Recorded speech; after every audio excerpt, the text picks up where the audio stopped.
Again, guys, this is a really complicated conflict, but the bottom line is the Syrian government, the integrity of the Syrian government without a regime change, which I'm not convinced the United States wants. I'm not convinced Turkey wants it. I'm not even convinced Israel wants it. Destabilization, a weakening of the axis of resistance. Iran, absolutely. This will mess with Hezbollah's supply lines. This will keep them off the board. They will not re-enter this conflict at this moment because they will be targeted by Israeli airstrikes, which they weren't during the first iteration of the Syrian civil war. So the situation on the ground has completely changed for Hezbollah as well. And again, there are internalized fractions and contradictions within these rebel forces. They're backed by different countries. They fight each other. They have opposing interests. It's a mess, just like it was in 2011, 12, 13 to 15. However, the political situation in America and Europe has changed. Someone in the comments said they're still acting like it's 2015. It's not 2015 anymore. HTS is not going to, if the government was going to topple, most likely going to do so rapidly, which is what they hoped for during the opening days of the war in Ukraine. There was all those Economist articles about a palace coup happening at any moment. Putin's so worried about assassinations that he's, broadcasting from a fake Kremlin studio. They're being more discriminating about the reporting about this because it's a very volatile situation that could shift at any moment. It's important to note that the PFLP, the Popular Front for the Liberation of Palestine, has endorsed the Assad government as tactically and strategically necessary for the resistance movement. Remember, Hamas and the PFLP did pull out of Syria and condemn Assad's crackdown on protesters in 2011 and 2012. But because of strategic considerations, even though they're not the biggest fans, even Sinwar, said that they have to get, they have to do this endorsement. So yeah, I guess some of my tanky friends are kind of right in that if you do support the resistance, it's got to be somewhat unequivocal.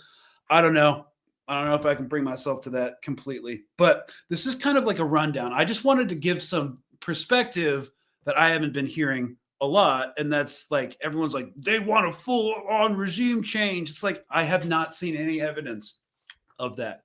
I see contained, controlled chaos. Oh yeah, also in Lebanon, the IDF are not ceasing fire.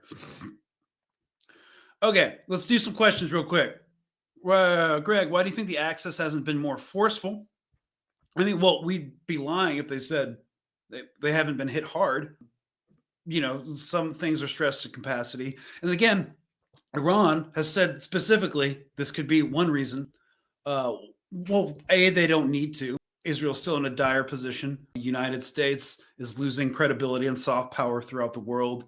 But Iran said explicitly, and some other movements too, they're going to wait for Operation True Promise 3 and for an escalation and a reprisal against Israel to see what Trump's policy is going to be.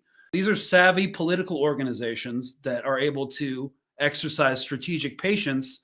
So they're waiting for a new administration to see if he can be worked with, if they need to respond with more force, if he will be insane and start carpet bombing everything. Nobody knows because he's a wild card. So a big part of the strategic patience and not escalating right now is to kind of see what Trump is going to do.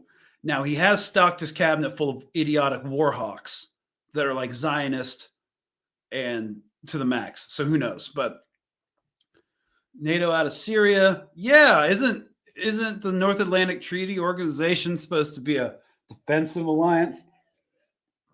Defending Europe and in Syria? Hell yeah. Okay. Situation in Georgia now is the same as Ukraine's situation in 2013, 2014. I'm going to have to look at that. I have not had the bandwidth to really get into the protests right now. Important question. Anyone know what that firework gun thing was being used by the protesters? So they're talking about the protests in Georgia. Someone came up with like an automatic firework Gatling gun that they were shooting at cops. I wish CNN showed informative maps instead of hiding border lines and obfuscating occupation zones, calling Al-Qaeda rebels SDF Syrian people and shit like that. Syrian people stand with Damascus. Some do, plenty don't. We have to recognize that people are not a monolith, just like some people here stand with Biden, and some people stand with Harris, and some people stand with Trump. And yeah, some people just are not about any of those people, like me and probably you. So not monolithic, but yeah. Okay.